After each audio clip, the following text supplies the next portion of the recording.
Un grand plaisir de nous retrouver jeudi 24 mars 2022 à la veille de ces grands matchs des Léopards, débat pour la nation avec Gramic Legon. Perfect Télévision, tout l'ensemble de l'équipe Perfect Télévision, nous souhaitons les bonnes chances à nos fauves, les Léopards de la RDC. Je pense que la victoire, pas je pense, je suis rassuré, je suis vraiment certain que la victoire est de notre côté. Débat pour la nation, format face à face avec Patrick Makanga. Nous allons parler de la situation économique du pays. C'est vrai qu'il y a une motion de défiance contre le ministre de l'économie et Kalumba. Beaucoup de griefs reprochés au ministre dont les principales, si je pourrais dire comme ça, si je parle les principales qu'on reproche à M. Kalumba, c'est la hausse des prix. La hausse des prix des denrées alimentaires partout, flambée des prix. On parle de toute la République démocratique du Congo, toute l'étendue. On ne sait pas pourquoi. C'est ce qu'on reproche vraiment principalement au ministre de l'économie. Nous allons parler de ça avec Patrick Makanga. Patrick Makanga est président de la plénière, je pense, des collectifs de communicateurs de l'Union Sacrée. Ils étaient à la rencontre du ministre de l'économie. Je pense qu'il a beaucoup plus de précisions pour nous dire comment est-ce que ça évolue. La politique même économique de notre pays, on est en train également de reprocher au ministre. Nous sommes en direct, 082 41 59 117. Le numéro est là, messagerie normale et WhatsApp. Merci beaucoup pour tous vos messages. Gramic Legon, je suis là. En tout cas, merci beaucoup pour votre fidélité. Relais YouTube, Peter Tiani, RDC. Patrick Makanga, comment vous allez? Je vais très bien, cher Gramic, et je tiens sincèrement à te remercier pour l'invitation de ce matin. Je salue l'ensemble de la population congolaise scotchée en train de nous suivre à cet avant-midi. Nous osons croire que nous serons à la hauteur de leurs attentes et que nous sommes aussi appelés à informer la population congolaise de la réalité de notre pays, nous qui sommes acteurs politiques. Voilà, et plus particulièrement, je salue tous mes frères de la Tchangou, beaucoup plus les amis de Patrick Makanga. J'en informe que le 3 avril, il y aura une très grande activité au niveau de la Tchangou. Pour oui, nous allons donc une façon d'entrer en communion avec les différents points focaux dans le quartier Nzouzi Wambombo. Donc ils sont plus ou moins 300 points focaux parce qu'aujourd'hui, les amis de Patrick Makanga, c'est dans chaque avenue dans le quartier Nzouzi Wambombo. Ça s'annonce aussi à Mokali et Mapela aussi. Donc la leitmotiv, c'est quoi? C'est d'amener une conscientisation, amener la population à arriver au point de trouver avec le moyen de bord des petites solutions aux différents problèmes qu'ils font face. Merci. Des fois, les problèmes des eaux pluviales, des fois des accidents qu'on peut résoudre avec peut-être des sacs déjà usagés. On peut mettre pour essayer pour constituer des digues, stopper un peu la vitesse d'eau. Oui, stopper un peu la vitesse d'eau afin qu'il n'y ait pas trop de fissuration au niveau des avenues. Et puis on a aussi des petits problèmes tels qu'on peut, avec une conscience en place, résoudre. Il y a aussi le problème de la salubrité. Est-ce là, ce n'est pas des missions régaliennes même de l'État d'arranger les surfaces, d'arranger les coins et recoins, de lutter contre les érosions? Ce n'est pas le travail de l'État. Vous ne vous substituez pas à l'État? Je ne parlais pas de la lutte anti-érosive, mais plutôt des méthodes que nous avons dans certains coins habitude de le faire, de par les sursauts au niveau communautaire. Un engagement citoyen. Des sursauts au niveau communautaire, parce que imaginez-vous, moi je suis parmi ceux qui pensent qu'il nous faut vraiment amener la population pour qu'elle se sente responsable de la gestion du pays. Vous voyez? Et si la population est responsable de la gestion du pays, vous verrez qu'il y a certaines choses où la population va se sentir pas obligée de faire. Par exemple, aujourd'hui, nous avons des gens qui prennent des fois des bouteilles en plastique, ils jettent en cours de route. Aujourd'hui, nous avons des gens qui jettent même les ordures. C'est parce qu'il n'y a pas de poubelles, non? Des ordures sur des avenues. Alors non, néanmoins, par nos pratiques ici à Kinshasa, il y a quand même, surtout moi je parle de ménage, hein, au niveau de ménage, on a quand même, il y a des compatriotes il y a beaucoup de qui passent bannis, dans des avenues pour essayer de prendre par des sommes un peu négligeables différentes immondices au niveau de chaque ménage. Et néanmoins aujourd'hui aussi, on a quand même quelques points de dépôt de relais des ordures, même si cela, sa mise en place n'a pas respecté des règles en la matière. Merci beaucoup, Patrick Makanga. Nous sommes en direct, ne nous appelez pas, je vois déjà beaucoup de vos appels, ne les faites pas en tout cas. Écrivez-nous, ça sera une bonne chose. Nous sommes en direct. Binonyo so na le bon lingala. Binonyo so boza na question liée à l'économie. Ba prix ezomata, bozo mona rareté ya biloko na marché, vous nous écrivez. Il y a Patrick Makanga qui est là, à Outikoku Tanana, ministre économie. C'est-à-dire qu'il y a une réponse, c'est un communicateur, président, il y a plénière, et ben communicateur, il y a union sacrée, il va répondre à toutes vos questions. Des questions liées au surgelé, l'obito bêta qui ont hier, on a parlé de ça, on a essayé un peu de frôler là-dessus, mais en tout cas, Patrick est là pour vous répondre. Qu'en est-il de cette histoire de surgelé?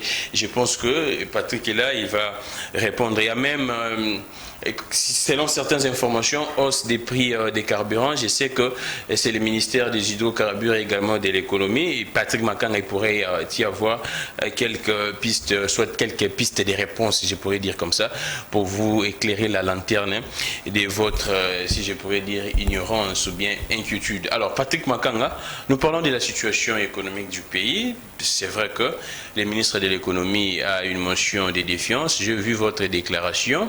Et qu'est-ce que vous reprochez aux députés qui sont dans l'air droit, ces députés ont initié une motion de défiance, plus de 70 personnes ont signé. J'ai vu votre déclaration au sortir de la rencontre avec les ministres. C'est parce que le ministre vous a manipulé, vous également vous avez perçu quelque chose de la part du ministre. Qu'est-ce que vous reprochez personnellement aux députés qui sont même des députés de l'Union sacrée?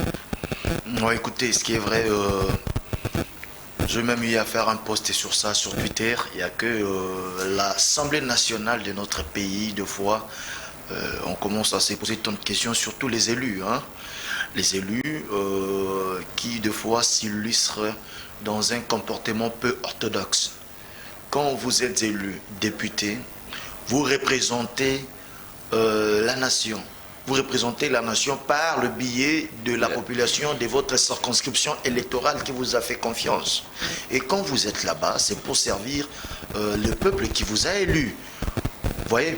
Et vous constaterez qu'il y a beaucoup à boire et à manger au fief de nos différents élus, surtout au niveau national. Au niveau national, au sein de l'Assemblée, permettez-moi la tautologie, l'Assemblée nationale. Il y a un système de mafia. Un système de mafia au sein de l'Assemblée nationale? Non, écoutez-moi. C'est ce que vous dites. Il y a un système, non, vous avez ajouté au sein de l'Assemblée nationale. Allons-y. Je n'ai pas dit ça. Allons-y.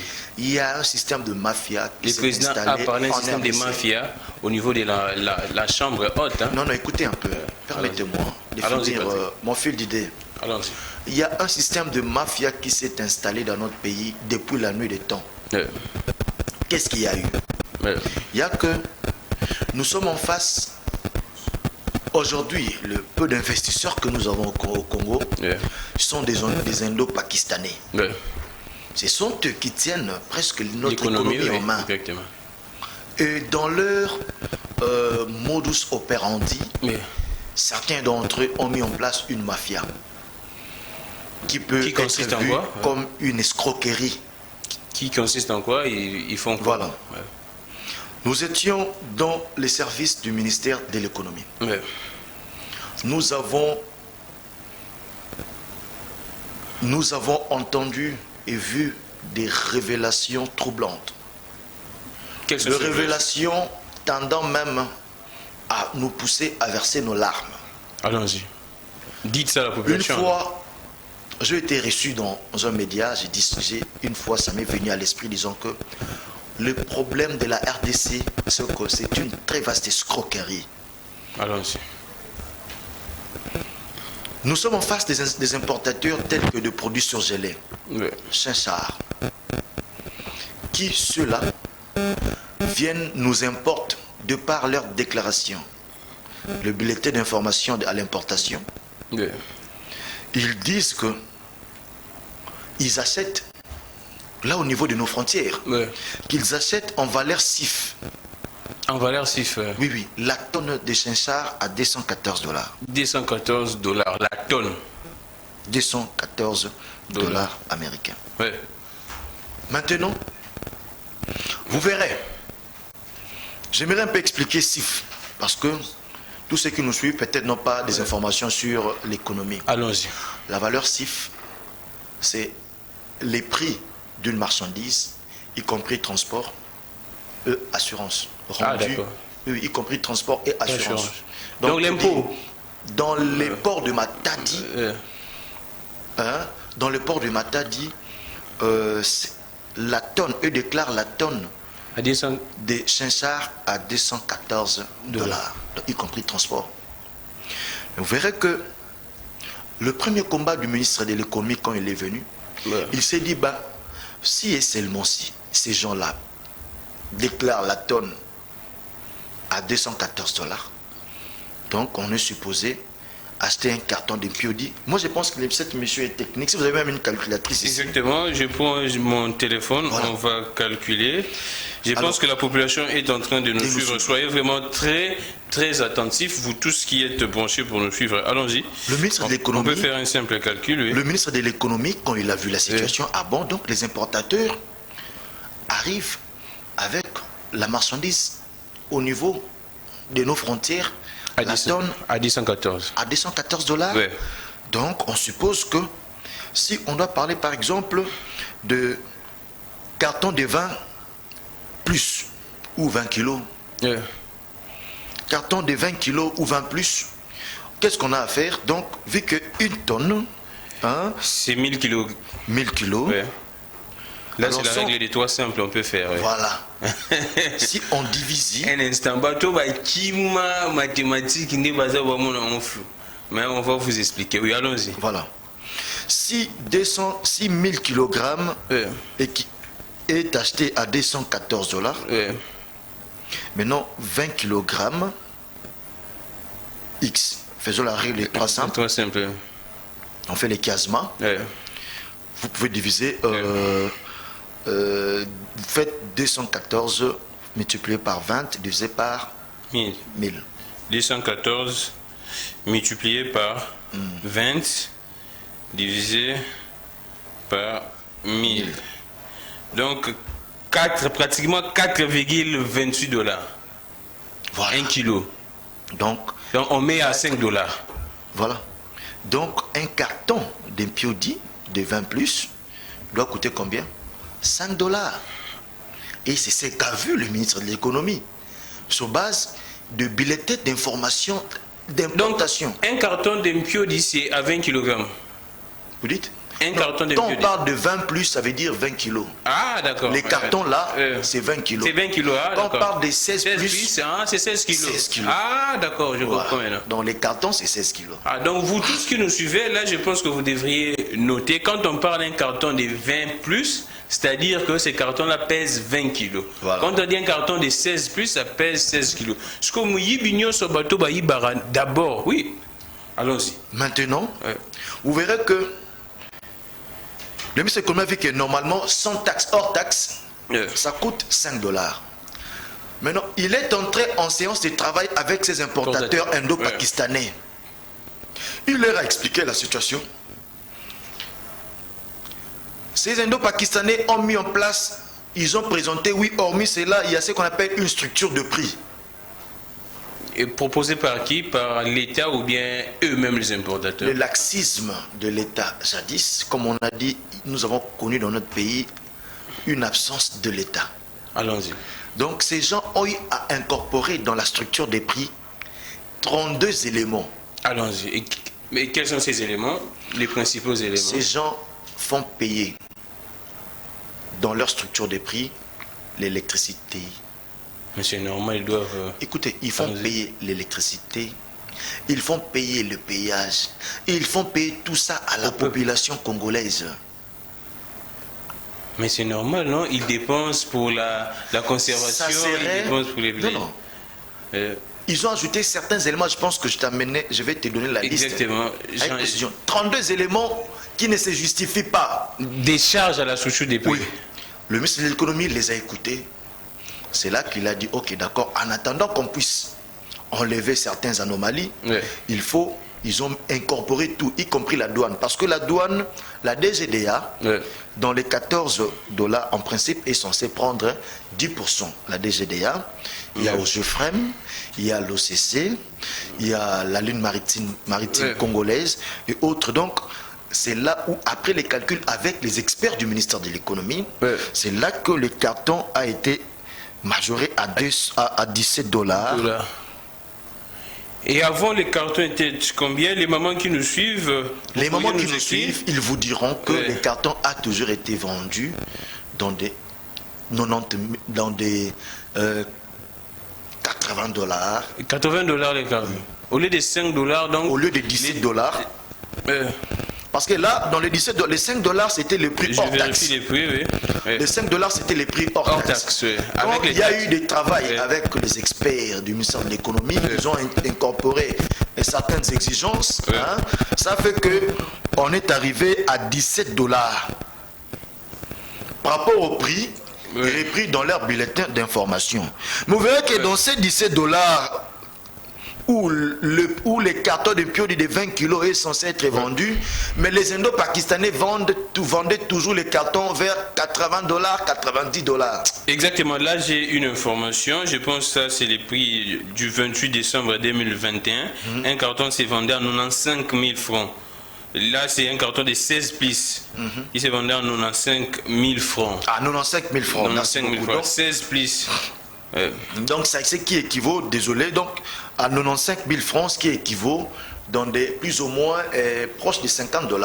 Hein, en mettant plus ou moins 50 $. Le carton d'un Piodi à 50 $. Si vous voyez les prix aujourd'hui, ça a encore connu de l'ascenseur. Parce qu'il y a encore flambé des prix. Et des choses qui ne se justifiaient nulle part. Parce que les cartons devraient être vendus à 17 $. Mais non, vous dites qu'il y a des messages déjà des gens qui nous écrivent. Je pense que cette émission doit être vraiment... bonjour, c'est Patrick Andali depuis Ngalima. Ma question est celle-ci. Pourquoi tout ça? Oui, c'est la question que je me pose moi également. Je pense que c'est comme Patrick venait l'a dit, votre homo même, les laxismes de notre État, je ne sais pas, parce qu'il y a un problème également soulevé. Nos autorités sont parfois des actionnaires de ces importateurs. Permettez-moi atterrir. Je pense que, cher homo qui a posé la question, et votre mal en patience, ça ce n'est que le début. Et je descends pour faire voir, même il y a un système de blanchiment d'argent installé dans notre pays. Allons-y. Voilà. Maintenant, on demande aux importateurs, certains de ces Indo-Pakistanais, mais pourquoi vous vendez à 2 ou 3 fois le prix, hein, pendant que vos informations à vous renseignent que les cartons, avec toutes les taxes, doivent arriver à 17 $. C'est là où ces gens ont demandé un moratoire au gouvernement. Pour faire quoi? Pour essayer d'écouler les marchandises, les produits afin déjà qu'ils puissent mettre rabaisser les prix, afin qu'ils rabaissent le prix. Les gens ont suivi ces gens, la FEC, la Fédération des entreprises du Congo, les syndicalistes de ces détourneurs, plutôt de ces malfrats. Non, n'utilisons pas ces genres de termes en tout cas. Ils sont toujours des présumés.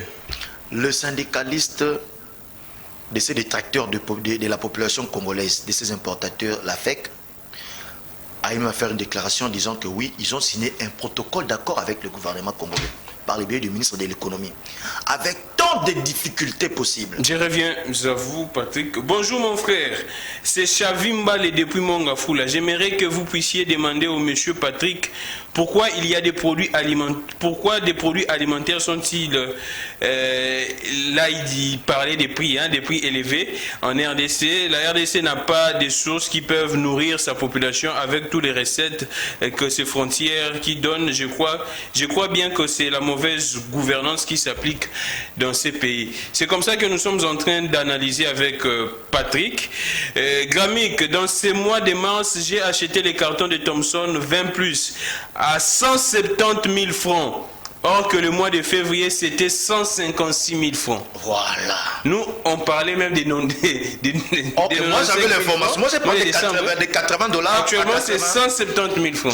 Moi, j'étais par des 80 $ à 90 $. 95 000 est venu de toi. Oui. Mais c'est d'ailleurs de trop en principe.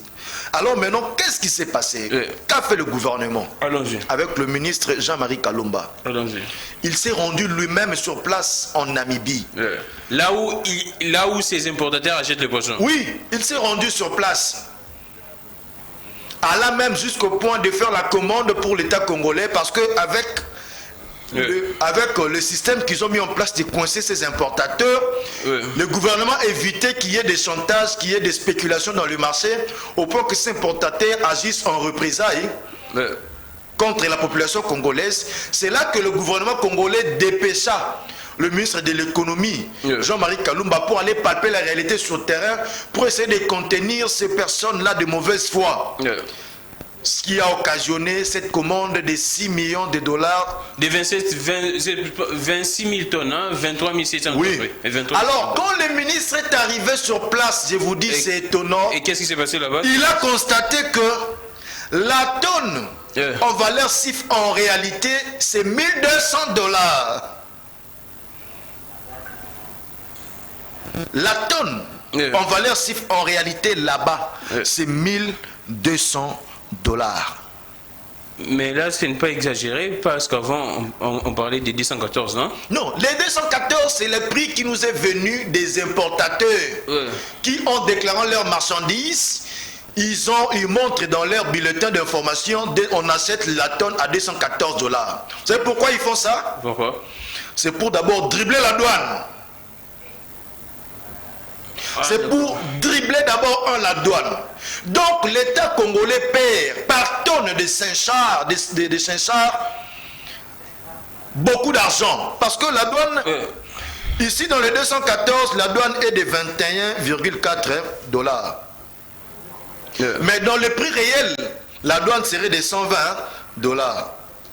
Donc l'État congolais perd par tonne plus ou moins 99 $ américains. Mais s'ils achetaient la tonne à 1200 là-bas au niveau de Namibie, donc ils ont raison de vendre très cher ici, non? Écoutez. Allons-y, Makanga. Écoutez. Le problème, c'est quoi? Allons-y. C'est que, hormis le fait qu'ils achètent à 1200 $, ils ont eu à incorporer, j'ai dit, 32 éléments dans la structure de prix. Exactement. Qui ne se justifient pas. Imagine-toi. Si nous faisons. C'est là où. Attendez, là c'est purement technique. Permettez-moi de dénicher maintenant les blanchiments des capitaux. Allons-y. Nos banques commerciales émettent des notes. Parce que, je vous dis, c'est une mafia organisée où le ministre de l'économie aujourd'hui est victime. On peut même tenter à sa vie. Il est en train de démanteler un réseau où ça peut lui coûter la vie. Vous verrez que même nos banques commerciales, la plupart aussi sont tenues par certains de ces Indo-Pakistanais là. C'est un réseau. Oui, ils émettent des notes pour attester que ceux-là achètent en valeur CIF 214 $. Donc ils ont falsifié les... Oui, mais là, ça la permettez-moi le bon alinga là, doit comprendre. Allons-y. Basali Boy, 214 $ reconnus en RDC, d'abord dribbler douane. Maintenant, tant que comme Akuna, qu'est-ce qu'ils vont faire? Bambongo, il y a salité, de l'argent sale, sont complétés. Ils achètent là-bas en 1200 $. Nambongo, il y a salité. Donc, Mbongo, il y a propre Bimiawa, la banque commerciale. Ils ont 214 $. Kuna Baki, Babakisi, différence, il y a 214 $, on a 1200 $. plus de 900 et quelques dollars, et ça les 1200, Basombi, donc Nambon à propre, Nambon à salité, Basombi. J'explique à la population. Attends les blanchiments, attends. Et après, quand ils vont acheter comme ça, ils viennent pour dribbler la douane. Oh non, on a acheté à 214 d'ailleurs, regardez, la banque commerciale qui a fait sortir notre argent ici à 214 la tonne. Et vous faites entrer une marchandise au Banque Borté Kayango, on a prix qui va aller avec leurs intérêts et bénéfices, qui va avoisiner dans des 1800 ou 2000 dollars la tonne. Oui. Et puis cet argent-là maintenant, qu'eux vont vendre ici, qu'est-ce qu'ils vont faire? Maintenant, on va entrer dans les circuits normaux bancaires. Mais, oui, nous sommes en direct, le numéro est là, 082 41 59 117, il y a beaucoup de messages, je vais lire ça. Mais si nous faisons un calcul très simple, on revient avec les premiers calculs là, la règle est trop simple. On prend maintenant la tonne à combien? À 1200. 1200 dollars. Et ça pourrait faire... 1200 dollars, on calcule la tonne 1000 kilos, oui. 1000 kilogrammes. Quand vous dites... À 1200, c'est combien? À 1200, oui. La tonne, oui. La tonne, donc 1000 kilos, oui. À 1200 dollars américains. Oui. Exactement. Donc, normalement, les cartons 20 kilos, oui. 20 kilos X, ça sera vendu à combien? On fera le quasiment. Oui. On fait 1000 kilos multiplié par 20 kilos. 1000 multiplié par 20, oui. Divisé par 1200. Divisé par 1200. Voilà. 16. Combien? Et 16,66. On prend 17. 17 combien? 17 dollars. Mais ils vendent à combien? Parce que je vous ai dit, malgré les 1200 là, ils sont toujours dans l'exagération. Mais eux ici, si on met taxes et consorts, c'est le prix qu'a mis le gouvernement congolais ici pour vendre des cartons de Chinchard à 34 dollars. Les cartons de 20 kilos, le gouvernement posait à 31,5 dollars le carton. Parce qu'on tient compte de certaines charges. Mais eux, aujourd'hui, ils vendent des cartons à 80 quelques dollars. Vous savez, vous verrez qu'il y a hormis un réseau de gens qui blanchissent, qui sont dans le blanchiment d'argent. Des capitaux et d'argent. Des capitaux et d'argent. Il y a aussi une action politique dedans. Exactement, ce sont de l'argent qu'on vole, de l'argent des minéraux, oui. De l'exploitation. De l'argent sale. De l'argent sale. Ce sont de l'argent sale où même la plupart des politiciens congolais obtiennent. Surtout des politiciens. Dans la mafia. Maintenant, ils se sont transformés en actionnaires dans ces entreprises importatrices. Et aujourd'hui, la mafia, c'est ça en insécurité à cause de ces Jean-Marie Kalumba aujourd'hui. Mais les problèmes... Alors, permettez-moi de finir, de garder mon fil d'idée. Alors, l'action politique maintenant, ces gens-là doivent faire ce quoi? C'est que, et ça je vais le dire, la plupart de ces gens-là sont membres beaucoup plus de l'ancienne famille présidentielle. La plupart de ces importateurs sont membres de l'ancienne politique. La famille des Kabila, les FCC, les PPRD. On parle de la Kabylie. Ceux-là sont la plupart des cas de la Kabylie. Maintenant, la présence de l'actuel chef de l'État, Félix-Antoine Tshisekedi Tshilombo, ne peut pas les plaire. Qu'est-ce qu'il faut? Ils doivent toujours aller dans ce sens-là pour qu'il y ait grogne sociale. Parce que pour le moment, il y a rupture, il y a arrêt de leurs actions. Rupture de stock, arrêt. Non, leurs actions, donc ça commence à être dévoilé, leurs pratiques peu orthodoxes commencent à être dévoilées, leur réseau de mafia commence à sauter au grand jour. Maintenant, qu'est-ce qu'il faut? Il faut créer une grande sociale pour que la population se tourne contre le chef de l'État, que lui parte et qu'eux puissent mettre un nouveau chef de l'État qui va les aider à continuer leurs pratiques. Ne nous appelez pas, s'il vous plaît, écrivez-nous. Ce que nous sommes en train de parler, c'est pour vous. Maintenant, face à ce que je vous ai dit, qui n'est même pas exhaustive, parce que parmi ces entreprises, il y a des entreprises blacklistées par les trésors américains. Allons-y. Telles que Mino Congo dans l'exportation des vivres frais. Des produits surgelés, Mino Congo est blacklisté, on lui a retiré sa licence. D'accord. Pour des importations de produits surgelés.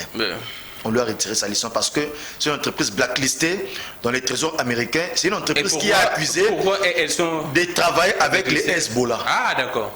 C'est ça même. Donc, voilà. Les financements du terrorisme. Oui, oui, qui est soupçonné dans le financement du terrorisme dans le monde, bien évidemment. Donc, pour laquelle elle a été blacklistée et que la RDC a retiré la licence dans l'exportation de surgelés. Mais cette même entreprise aujourd'hui exporte, continue à importer le... De quoi? Le farine de bleu. Pain Victoire, voilà. Pain Victoire aussi, c'est... Ah oui, c'est ça. Il y a une information qui a circulé, je pense, il y a juste pendant les départs ou soit l'arrivée de Félix Antoine Tshisekedi. Vous verrez que ce sont des entreprises puissantes qui n'ont pas notre niveau, qui peuvent avoir plus d'argent que la République réunie. Exactement. Pain Victoire, celle vous fait entrer plus de 400 000 $ par jour. Attention, Makanga, ne citez pas des noms comme ça. Il pourrait y avoir un... Il pourrait intenter une action. Ça, ce sont des éléments pris dans le ministère de l'économie. Plus ou moins, Pain Victoire peut réunir en termes d'argent 400 000 $, plus ou moins 400 000 $, donc plus de 400 000 $ que Pain Victoire s'est fait en termes de recettes. Par jour ou bien par? Par jour. Par jour. Oui. 400 000 $ par jour. Par jour. De par sa quantité de production. Je vois. Hein? Sa quantité de production, c'est ce que Pain Victoire. Donc ce sont des entreprises aussi. Je ne parle pas des Mino Congo personnellement, mais je donne un exemple. Un exemple, oui. Je ne dis pas que non, je ne pointe pas Mino Congo du doigt. Je dis, donne un exemple. Par exemple, si une entreprise, par exemple, comme Mino Congo se disait, entrer en guerre contre un ministre, vous savez comment il va procéder? Comment? 700 000 $ pour, par exemple, Mino Congo, ça ne lui dit rien du tout.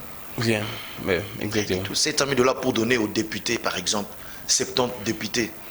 Donc vous pensez que 700 000 $. Vous pensez que les députés étaient instrumentalisés, manipulés par ces gens, par ces Indo-Pakistanais? Quelles sont les preuves? C'est ça également, il ne faut pas citer. 700 000 $ pour ces entreprises-là peut-être réunies. Hein?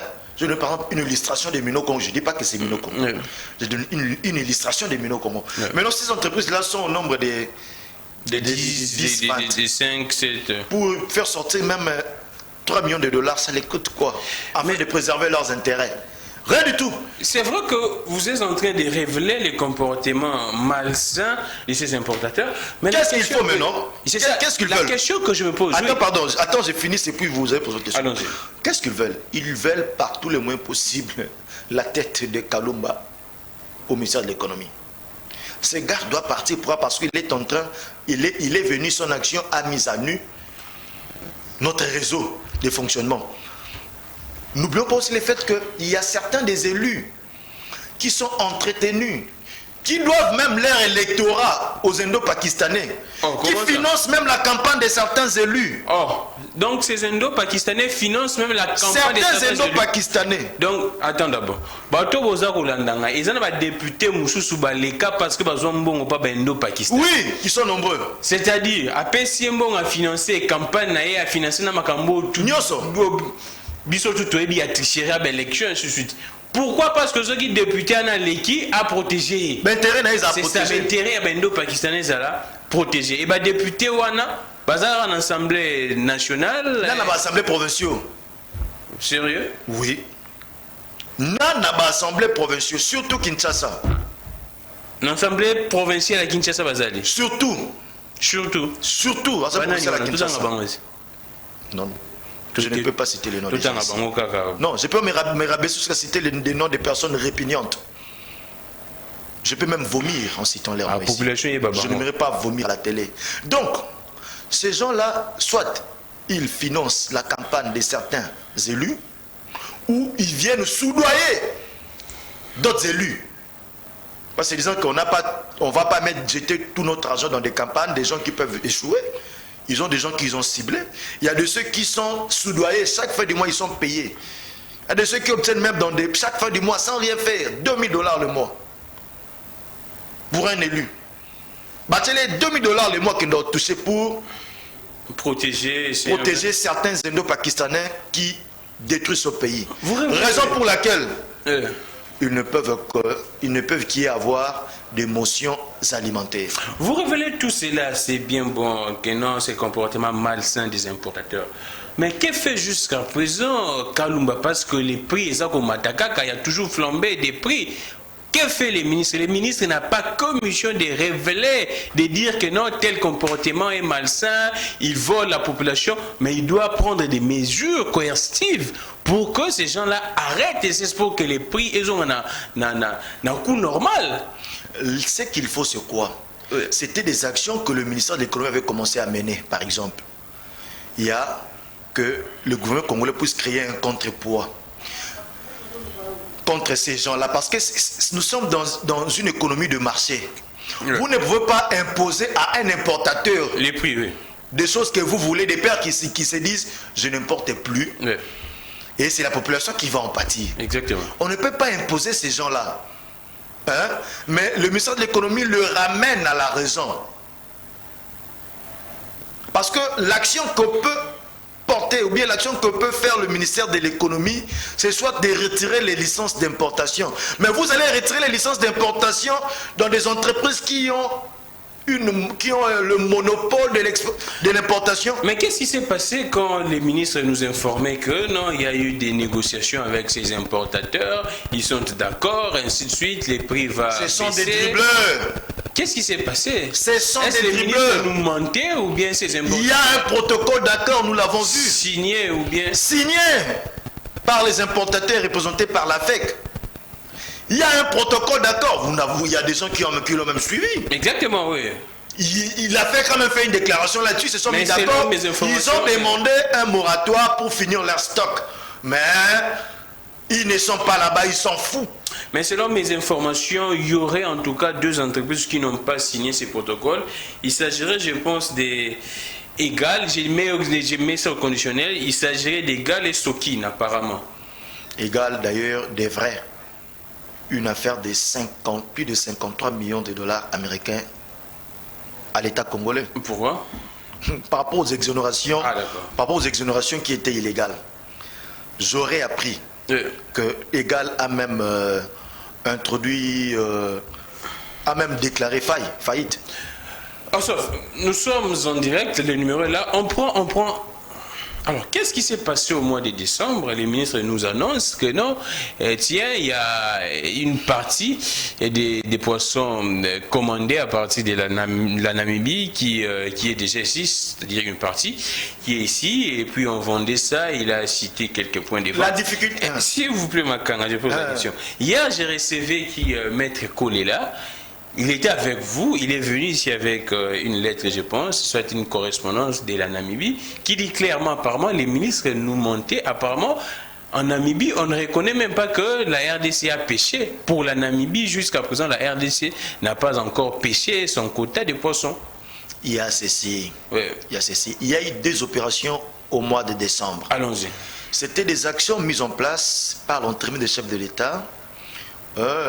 Donc les actions par l'encadrement du chef de l'État mises en place du gouvernement, donc les actions du gouvernement congolais, encadrées par le chef de l'État, visant à gérer un peu les humeurs de ces importateurs-là pour ne pas cautionner la population congolaise pendant la période de festivité. Ces actions consistaient d'abord, en attendant qu'on puisse pêcher, il fallait qu'il y ait ce qu'on appelle que l'État congolais puisse acheter pour pallier. Vous voyez, il y avait d'abord l'achat des poissons. Donc les poissons et la pêche. Le contrat pour la pêche demandé depuis le mois de juillet ou août. C'était septembre. Vous savez, le contrat a été signé parce que ces gens-là sont puissants, même en Namibie. Ne vous en faites pas. Ne vous en faites pas. Ils influencent même là-bas en Namibie. Ils sont là-bas. Et puis, ils ont même des monopoles en termes d'exploitation des chinchars.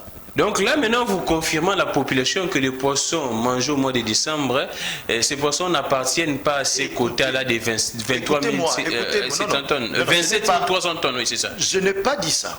Écoutez ce que j'ai sur. Allons-y. Je parle sur des volets. Il y a eu quota pêche, il y a eu l'achat du quota pêche. Et quota dans les eaux de Namibie. Achat direct. Il y a eu aussi achat direct. Mais là, le gouvernement n'a pas informé la population. C'est le gouvernement n'a informé que les quotas là de la pêche. En termes de pêche, il y a eu... 27 300 tonnes. Non. Combien? Il y a eu 2,7 tonnes qui ont été pêchées. Mais les temps étaient impartis parce qu'en Namibie, la pêche se clôture le 15 décembre. C'est le 15 décembre que la pêche se clôture. Pas en septembre? Non, c'est en décembre, le 15 décembre. Parce que le contrat, nous avons obtenu ce contrat, c'était au mois d'octobre. Mais selon nos informations... Et curieusement, vous verrez que même le fait que nous avons obtenu ce contrat, la République a obtenu ce contrat, il y a eu un problème. Pourquoi? Parce que les bateaux de pêche sont namibiens. Donc les bateaux de pêche sont namibiens. Les opérations se font par les Namibiens. Vous n'avez pas chaîne de pêche en tout cas. C'est namibien. Et ces Namibiens-là sont en quelque sorte sous les jougs de certains des Indo-Pakistanais qui se sont installés là-bas. Mais c'est normal, leurs clients. Voyez. Et qu'ils ont mis même la République en difficulté. On a fait des demandes des bateaux de pêche qui ne sont arrivés que vers la fin de la clôture des ports. C'était pour saboter. Non. Comme un pays comme la RDC, nous pourrions manquer des bateaux de pêche. Non, nos bateaux de pêche ne peuvent pas pêcher en Namibie. Pourquoi? Non, c'est ça leur réglementation. Mais pêchons ici alors. Nous avons les lacs ici, Tanganyika, les plus poissonnés d'Afrique. Vous ouvrez beaucoup de brèches et j'ai suffisamment des informations. Allons-y, Patrick. Mettez ça entre parenthèses. Pourquoi nous ne pêchons pas ici? Mettez ça entre parenthèses. En tout cas, veuillez me répondre cette question un moment après. Vous allez expliquer à la population. Oui. Ils ont mis la République en difficulté au point qu'on n'a pas pu finir notre quota de pêche en 2021. Il y a même de ceux qui ont crié qu'on a perdu, ceux qui ont crié que non, il est allé jeter l'argent. L'économie est allé jeter l'argent et autres, tout ça. Mais chose qui n'est pas le cas. Pourquoi? Parce qu'aujourd'hui, la Namibie a eu à reconduire notre quota de pêche pour l'année 2020. J'ai vu la lettre, oui.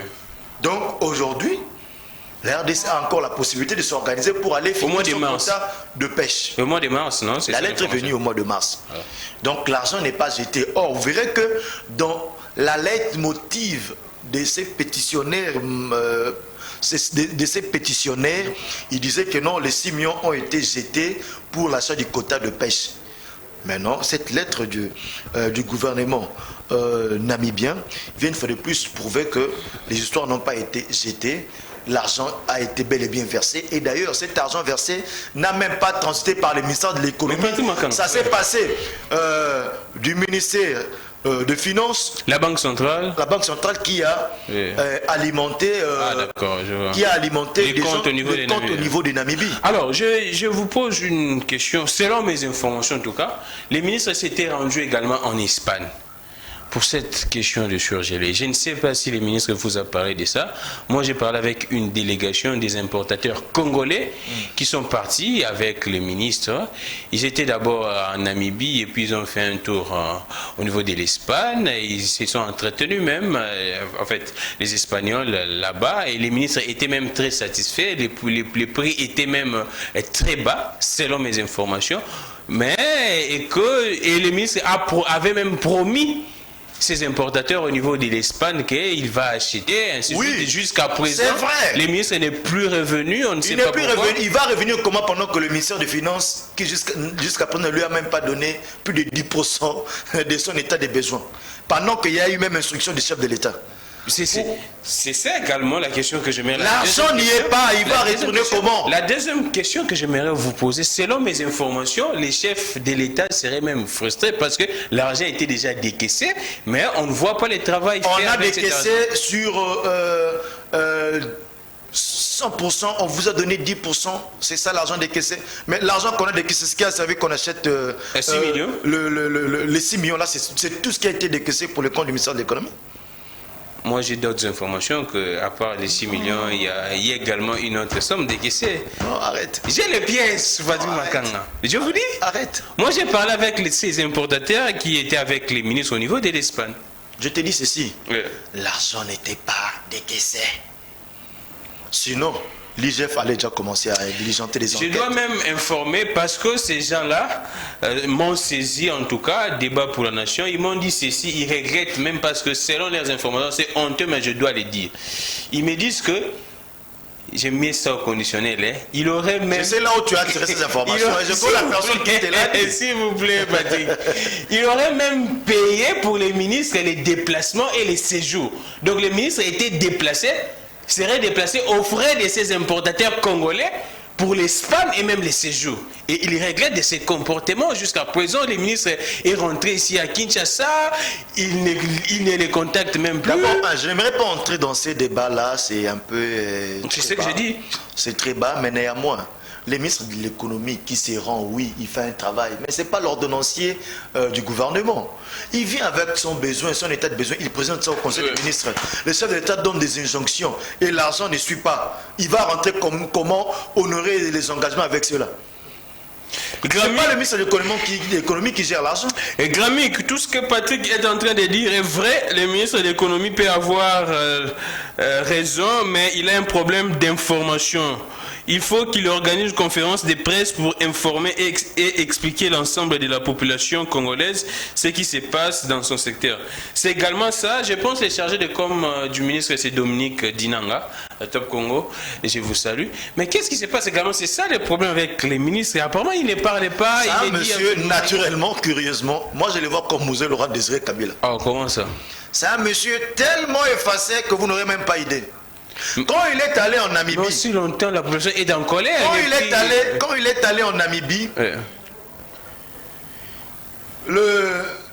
certains partenaires namibiens, bien certains partenaires financiers de la RDC, lui ont dit non, il faut que le chef de l'État te sécurise, te donne suffisamment de suite parce que tu entres en guerre contre les Hezbollah, par exemple. Exactement. Donc on peut tenter à ta vie, tu dois être sécurisé. Mais lui a refusé. Le chef d'État lui a même proposé, il a refusé. C'est parmi des personnes que ce pays, c'est parmi des gens que ce pays a besoin pour son décollage.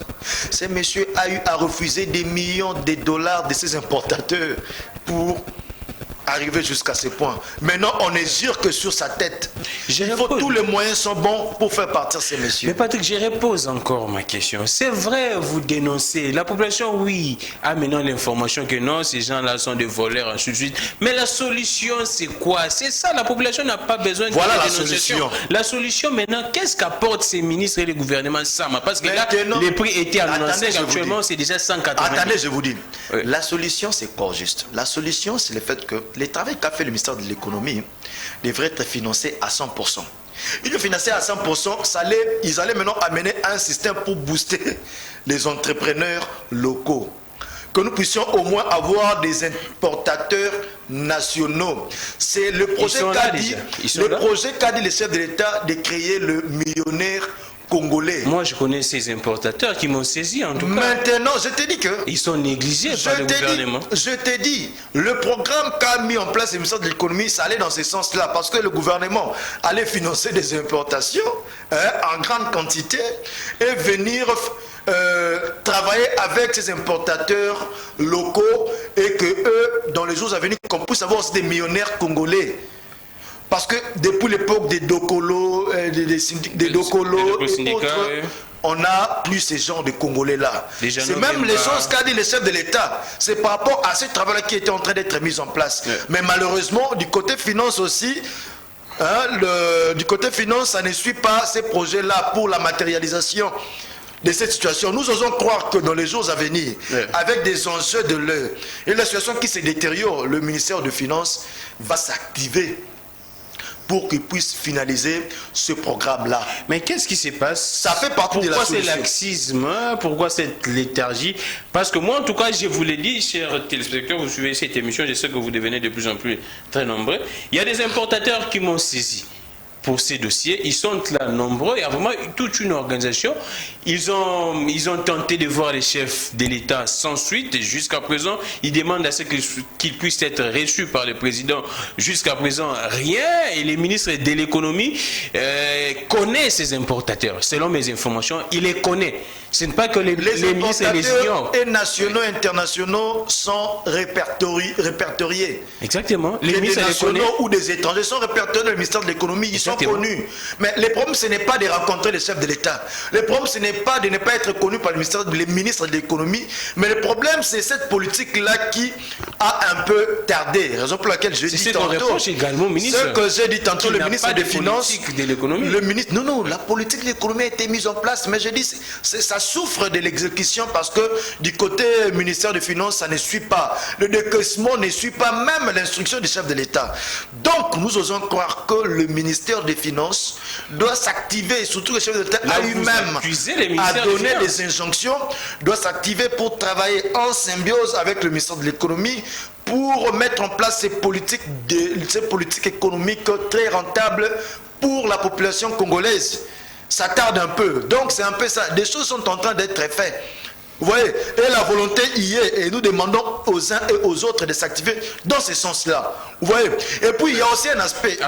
Vous m'avez posé la question sur la pêcherie. Pourquoi on ne pêche pas? C'est ça la question. Mais avant de pêcher, il faut avoir des routes d'évacuation. Vous verrez que le lac Albert. Le lac Albert, Tanganyika. C'est du côté Bunia. Mais Bunia, c'est semi-enclavé. Vous allez pêcher, par exemple, 12 tonnes de poissons pour être consommé qu'à Bunia. Mais quand vous dites que c'est enclavé aussi longtemps, vous offrez des palissades ici aux députés. Écoutez-moi, ne confondons pas les choses. Raison pour laquelle le président de la République, par le biais du gouvernement, a mis en place le projet 145 territoires. Qui est chimérique. Qui est chimérique. C'est une bonne opinion. Non, il ne faut pas dire ça. Il faut lire bien ce projet. Allons-y. Ce projet va donner de la vie à nos territoires et va relier le pays. Donc la population doit attendre à ce que ces projets puissent être matérialisés pour que la population mange. Mais il nous faut des c'est ce que vous dites à la population. Vous savez, la pêcherie industrielle a des préalables. Allons-y, Patrick. Aujourd'hui, vous verrez que dans le lac Tanganyika, il y a un train qui vient de se dérailler là. Hein? Le train qui quitte de Kalemi vers pour arriver au Maniema. Hein? Ça, ces transports c'est fait une fois le mois. Si vous pêchez les poissons au lac, fois le mois. Oui. Si vous pêchez les poissons au lac Tanganyika, mais vous allez l'évacuer comment? Alors, donc il y a le préalable pour la pêcherie industrielle. Allons dans le Mwanda. Allons-y.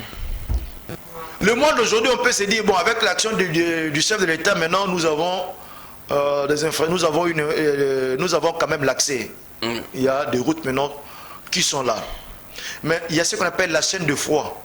La chaîne de froid, ce n'est pas une chambre froide. La chaîne frigorifique. La chaîne de froid, ce n'est pas une chambre froide. Il faut qu'il y ait un système de toute une chaîne, conservation, transport, c'est toute une industrie. Donc pour dire que notre économie va respirer dans... Donc si nous allons vers l'industrialisation, nous devons quitter, nous devons plutôt aller vers une industrialisation. C'est là que nous avons commencé à respirer et qui passe par des voies de communication, routes. Mais c'est même cette chaîne de froid que le président avait promis au niveau des Maluku, qui connaît jusqu'à présent. Ça, c'est autre chose. Mais c'est ce qu'on reproche au président. Il promet beaucoup. Il a promis là-bas une chaîne de froid et jusqu'à présent... Ça, c'est autre chose. Il a promis pas une chaîne de froid.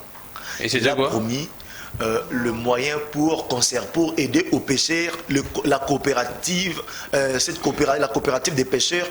Il a promis créer pour eux un moyen pour conserver l'histoire qu'ils pêchent, parce que des fois ils se plaignent sur le fait que ça pourrit. Bonjour. Oui. Bonjour monsieur le journaliste, que votre invité accepte que le gouvernement avait menti au peuple congolais. Votre invité est menteur, non, pas jusque là. L'argent a été décaissé. Pendant les fêtes de fin d'année, les communicateurs nous disaient que les poissons sont arrivés. Signé Désiré. Ah non, cher ami Désiré, malgré, nous disait à la malgré malgré ma propos, je vais vous dire ceci. Les poissons, j'ai parlé de deux volets. Il y a des poissons, il y a les quotas de pêche, et puis il y a des poissons qui ont été bel et bien achetés. Là, vous n'aviez pas dit à la population, c'est ça le problème. J'ai parlé de deux volets. Ah, peut-être je n'ai pas insisté sur ça. En fait, les ministres n'avaient pas communiqué sur les deuxièmes volets. Les poissons ont bel et bien été achetés. Pour le mois de janvier, il y avait 11 150 tonnes. Là, les ministres n'avaient pas dit. Les ministres avaient dit que ce sont des poissons pêchés. Le besoin de consommation des poissons seulement de la ville de Kinshasa est évalué par mois à... on m'a parlé de 120 000 tonnes de Saint-Charles. Et que le gouvernement, avec le peu d'argent que le ministère de l'économie avait perçu, n'a acheté à peine que 27 000 tonnes. Alors 27 000 tonnes pour un besoin de 120 000 tonnes. Vous voulez qu'il impacte comment? Vous voulez que les marchés soient inondés comment? Mais c'est ce qu'on dit, le marché ne pouvait pas... L'incapacité de votre gouvernement. Non, le marché ne pouvait pas être inondé pendant qu'il y a un besoin de 120 000. C'est le cause de tout le monde. Oh, il y a ton dagana deux boules, botier. Qui liquide moko mutuana lié ukanza rotonda mais la population n'a pas besoin de ces excuses. Vous devriez vous assumer. Le problème, ce n'est pas le ministre de l'économie. Alors c'est qui donc? Il faut le reconnaître. Le problème, c'est le ministère des Finances. En quelque sorte du côté finance, les décaissements n'a pas suivi l'action ou le plan. Vous voulez citer des noms de gens ici. Mais c'est lui le ministre des Finances. Je n'ai même pas jusqu'à présent cité Jean-Marie Kalumba qui est ministre de l'économie, mais vous avez cité les noms de Nicolas. Accusez Nicolas Kazadi des Finances. Il ne faut pas citer les noms des qui bloquent l'action du président de la République. Personnalisant les systèmes gouvernementaux. Mais c'est lui le ministre. Enlevons les individus restants. Vous savez, hein, ce genre de débat autour des noms des individus nous rabaisse. Les problèmes avec vous, c'est quoi, Macron? Moi, je te dis ceci. Lors du gouvernement, Ilukamba vous citez. Non, écoutez, vous étiez en train de citer les noms des scellés à la vous avez relié. Non, je ne vous en veux pas. Mais seulement, c'est un conseil pour que nous ne puissions pas donner l'impression comme si on est venu ici parler des individus. Tu sens que depuis le début de l'émission, nous avons parlé d'un système. Nous avons d'abord parlé d'un système de la mafia, de l'escroquerie de certains Indo-Pakistanais. Et puis maintenant, nous avons un peu frôlé le système de gestion sur base d'un travail qu'a fait le ministère de l'économie, que le financement, parce que l'ordonnancier du gouvernement, c'est le ministre des Finances, qui n'a pas décaissé pour que le ministère de l'économie puisse travailler suivant des quantités voulues sur base d'une expertise bien déterminée. Mais c'est vous qui m'avez cité M. Nicolas Kazadi, oui, il est ministre des Finances. Monsieur Excellence Jean-Marie Kalumba, oui, il est ministre de l'économie.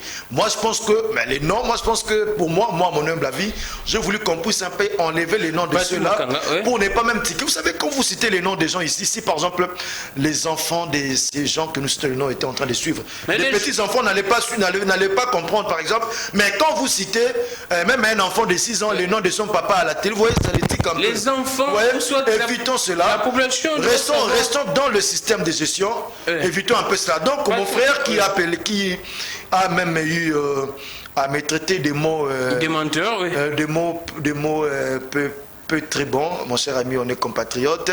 Les choses que je dis sont vérifiables. Oui, les poissons ont été achetés, mais à une quantité qui n'a pas donné du punch ni de l'impact.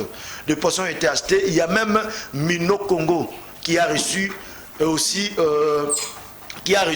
une quantité importante de ces Saint-Charles que le gouvernement congolais a importé. Mais je vous dis que les besoins de consommation étaient largement au-delà de la quantité achetée.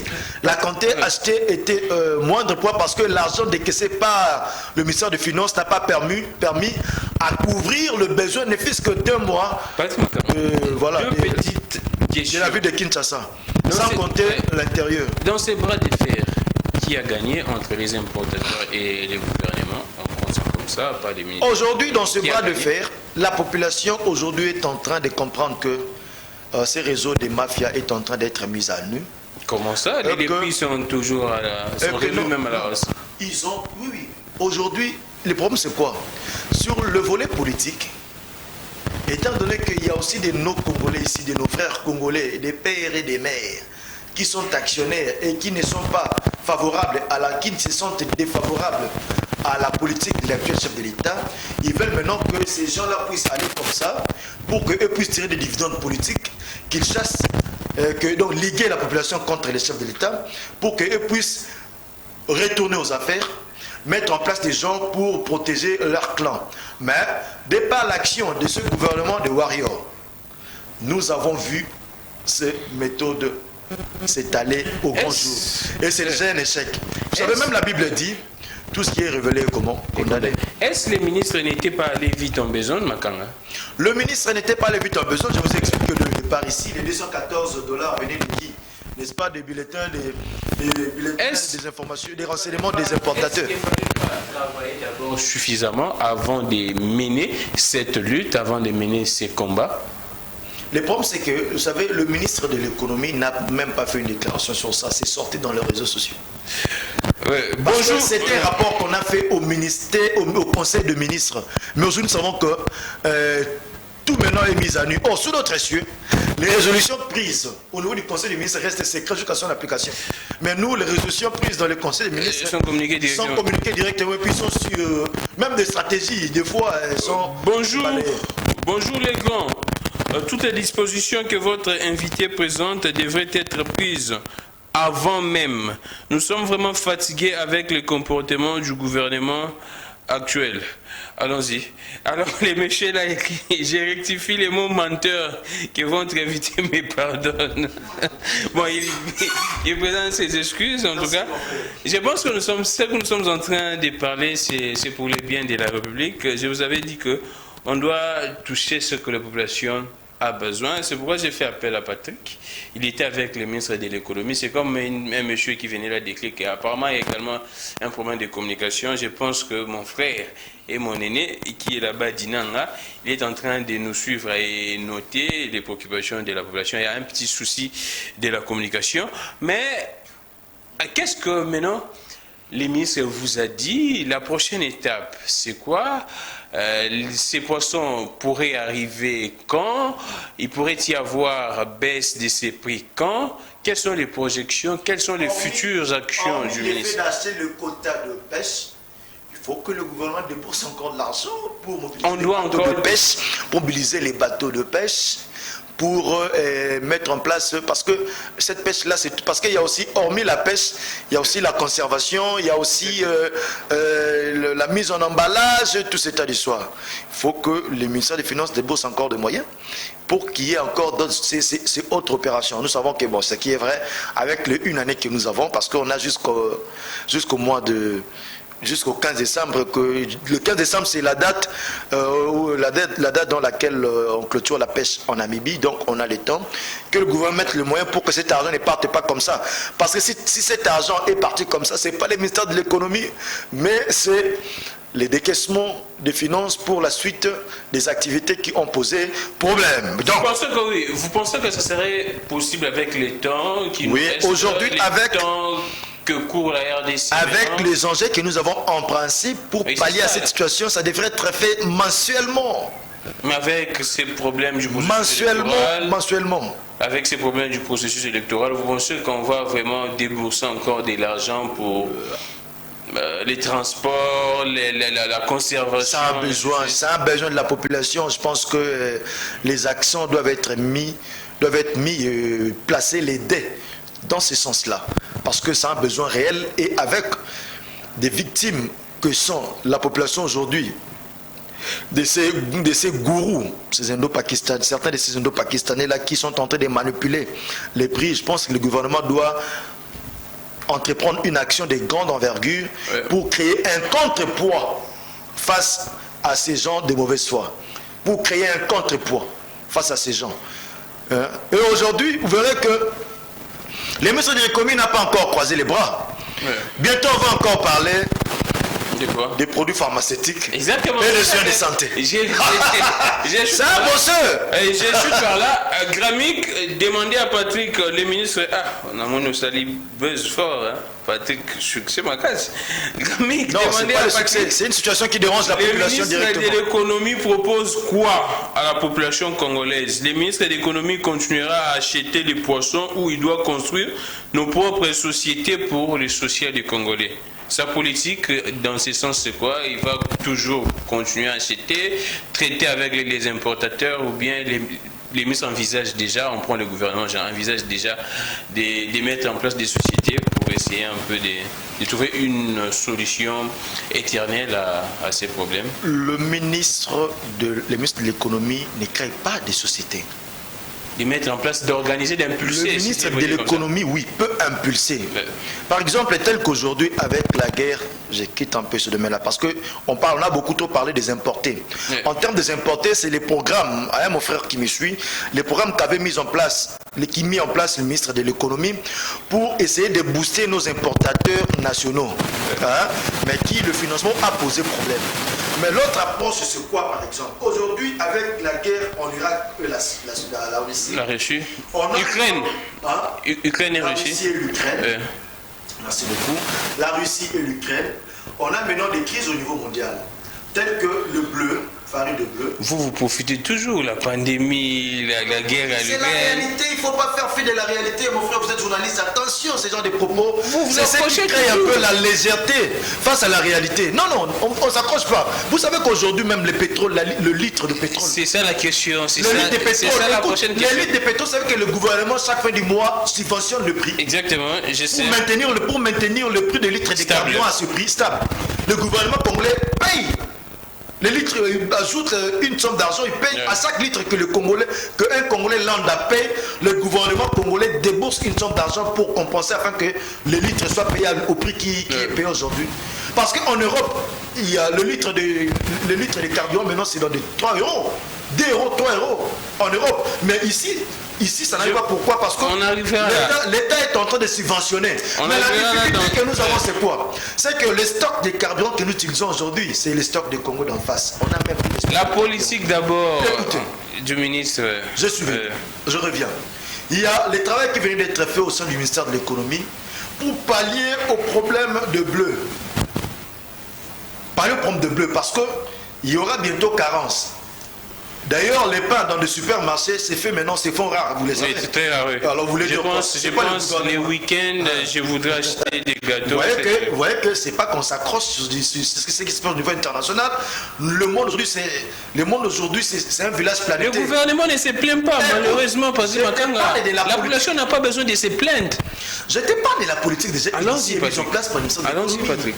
Il ne faut pas m'écouter, il ne faut pas couper mon. Allons-y. Le bleu, le ministère de l'économie a y amené avec des experts de la place pour que nous puissions, l'RDC, pour chercher des coins qui peuvent permettre à l'RDC de produire par exemple les farines de bleu. La farine de bleu plutôt. Nous sommes producteurs de bleu. Ils ont vu Goma dans les collines de Goma. Ils ont vu au Congo central, dans un village là, c'est qui vous envoie en Banzangungu, et dans un autre village là, ils ont ciblé certains points où il faut que le gouvernement puisse créer. Qu'est-ce que doit faire le ministère de l'économie? Le ministère de l'économie doit d'abord identifier des gens capables de planter. Et que fait le ministère? Le ministère va créer des subventions. Vous voyez, il faut qu'il y ait d'abord des potentielles personnes qui veulent investir dans ce secteur-là, ciblés. Et le ministère de l'économie maintenant va mettre en place certaines subventions pour permettre à ceux-là de croître. C'est là où se situe le problème. Donc, le travail est déjà fait au sein du ministère de l'économie. Le ministère de l'économie s'arrête là. Maintenant, curieusement, vous verrez que des gens qui ont l'argent sont toujours des mafieux. C'est des finances. Non, là, ce n'est pas le ministère des Finances. Là, ce sont des tierces. Ou carrément, la difficulté que nous avons dans notre pays, c'est quoi? Comme le chef de l'État, quand il a dit tantôt, Mboko et Koufa, il n'avait pas tort. Vous savez que nous n'avons même pas de banque de développement. Exactement. Pour appuyer des potentiels entrepreneurs. Parce qu'aujourd'hui, on a des Congolais qui ont des terres arables. C'est ça le problème. Qui ont des terres arables, qui des fois cultivent, mais ils ne savent pas atteindre un certain niveau. Pourquoi? Parce qu'il n'y a pas un financement qui suit. C'est même ça le problème avec ces projets ici, Kangalozo, dans le Bango, dans Lingala. Il y a déjà maman nabiso congolais belé basala babilanga mais basala on a quantité industrielle. Le gouvernement devrait normalement financer, appuyer, soutenir si je pourrais dire maman wana oyo bate kaka oyo basala déjà babilanga agriculteurs déjà locaux financer, mais le gouvernement ne les fait pas. Le gouvernement appelle toujours des gens qui viennent de l'extérieur. C'est ça tous les problèmes. Mais Patrick, on parle de ça vite, nous tournons à la fin déjà. On prend les problèmes là des carburants. Déjà à l'intérieur, déjà en tout cas, les prix grimpent déjà. Ici, c'est vrai que le gouvernement finance, essaie un peu de pallier à cette hausse.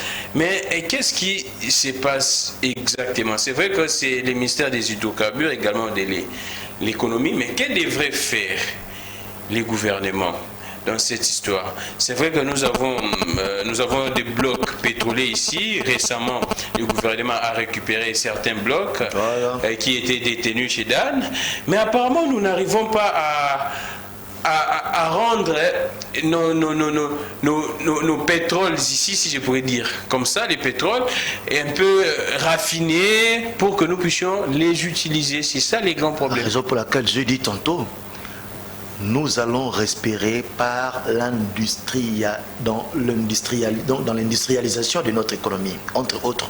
Là, c'est une promesse, hein, écoute, c'est pourquoi vous restez avec une année, quelques mois. Aujourd'hui, avec l'action de chef de l'État, nous avons récupéré beaucoup de nos parts. Entre autres. La récupération, c'est mieux, écoute, mais il faut c'est déjà un pas. Non, écoute, c'est déjà un pas. Les changements, c'est un processus, mon frère. Je vous dis, c'est déjà un pas. Donc, pour dire qu'aujourd'hui, nous pouvons maintenant faire appel aux investisseurs sérieux pour qu'ils puissent investir dans des raffineries au niveau interne. Parce que nous exportons nos pétroles, même qui sont exportés ici, sont exportés bruts. Mais je vous donne une information. En tout cas, les usines là, des raffineries, des raffinages, en tout cas, ce n'est pas plus de 10 millions. Hein. Mais si on détourne des millions, des milliards même. Non, écoutez, pour te dire quoi, mon frère Gramic, pour te dire que la politique longtemps mise en place dans notre pays, depuis juste après l'accession de notre pays à l'indépendance, n'a pas permis bien favoriser le décollage de ce pays. Nous avons pris une allure de régression jusqu'au moment où on a commencé à voir clair sur certaines choses juste avec l'actuel chef de l'État, Félix Antoine Tshisekedi Tshilombo, où on commence à voir, écoutez-moi, ces genres de débats datant, on ne les faisait pas. On ne les faisait pas. Non, ces genres de débats datant, surtout dans la mafia de certains Indo-Pakistanais, on ne les faisait pas à la télé. On ne les faisait pas à la télé, il faut le reconnaître. Aujourd'hui, on les fait. Pourquoi? Parce qu'il y a une action qui est donnée quelque part. Il y a une action qui est donnée dans le sens à changer la donne dans ce pays. Et on doit reconnaître au moins ces prouesses. Aujourd'hui, nous avons récupéré beaucoup de nos parts qui ont été troquées. Bradées.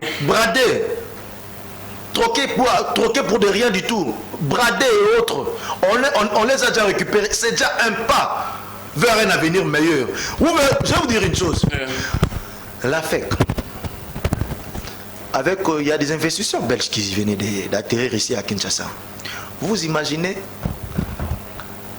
la FEC peint un tableau macabre. Allons-y. Des affaires en RDC. Non, ici, vous êtes là, donc la FEC a joué le rôle de décourager les investisseurs. Même pas, mais c'est normal, les climats des affaires en RDC, ça pose toujours un sérieux problème. Il n'y a pas amélioration des climats. Écoutez, il n'y a pas amélioration des climats des affaires. Écoutez-moi. Ouais. Écoutez, le chef d'État a pris beaucoup d'initiatives quant à ce. Il a mis en place même un système de coordination où lui-même est là pour favoriser, assurer et puis pour garantir nos investisseurs déjà sur place et donner de l'assurance à ceux qui vont venir.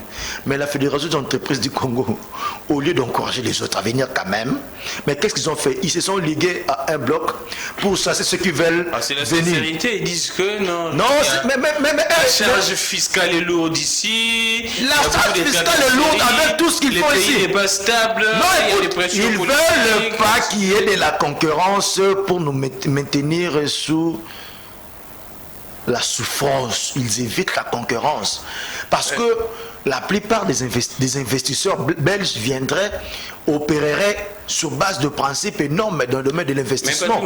Mais eux, avec de telles pratiques comme je viens de le dire, ils ne peuvent pas vouloir à ce qu'il y ait une autre entreprise sérieuse qui viendrait importer. Mais vous vous souviendrez qu'Égal a eu, pendant que le FCC était encore fort, Egal a déploré une concurrence déloyale.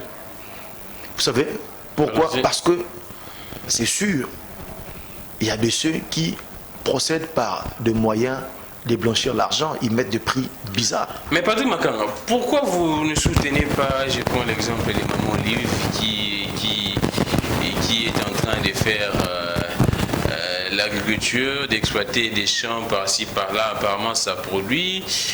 Pourquoi vous ne soutenez pas Maman Liv? C'est la question que je pose. Qui doit la soutenir? Le gouvernement, non? Vous le pensez? Vous le pensez? Mais c'est une Congolaise qui s'est marque dans l'agriculture. Le gouvernement, par le biais de la NAPI, accorde beaucoup d'exonérations comme tu n'as pas idée. Il y a même de ceux qui ont été, il y a même de ceux qui ont été traités d'illégal. Et ce sont ces gens des exonérations qui ont même permis à Égal d'exister. Qui ont permis à Égal d'exister, ainsi qu'à beaucoup d'entreprises. Pourquoi vous ne soutenez pas Maman Liv Lemba, quelle entreprise, s'il vous plaît, dis-moi. Nous voyons dans des images des champs ainsi de suite qui produisent, non? Il est dans l'artisanat ou bien il y a une entreprise? Mais vous pourriez en tout cas mettre des moyens et puis il va... Quand je parle d'une entreprise, il y a son initiative, hein, je pense Initiative Plus. D'ailleurs, les ONG n'en parlent même pas. Elles doivent sûrement bénéficier des exonérations déjà. Parce qu'il nous dit que Maman Liv bénéficie des exonérations. Pas Maman Liv, l'Initiative Plus en tant que ONG bénéficie des exonérations. L'Initiative Plus bénéficie des exonérations. Oui, comme toute autre ONG. Oui. Tu n'as pas l'information que des ONG J'ai l'information, mais... Et pourquoi deux poids, deux mesures? Pourquoi on ne fera pas autant pour Initiative Plus? On finit avec cette question, Patrick, avant de prendre le tour de la fin. Monsieur le journaliste, ce qui nous fait très mal, ce sont les promesses non tenues de Fathi. Raison pour laquelle nous disons que les vrais opposants du président, ce sont ces promesses non tenues ou réalisées. Lorsqu'il promet, il contacte en amont les ministres sectoriels, comme celui de l'économie. Qu'est-ce que vous pourriez dire? Je dirais que les promesses du chef de l'État sont vérifiées, mais il y a un problème. Il y a ce qu'on appelle une résistance passive en termes d'eau. Vous savez, dans l'eau, hein, quand vous jetez un projectile,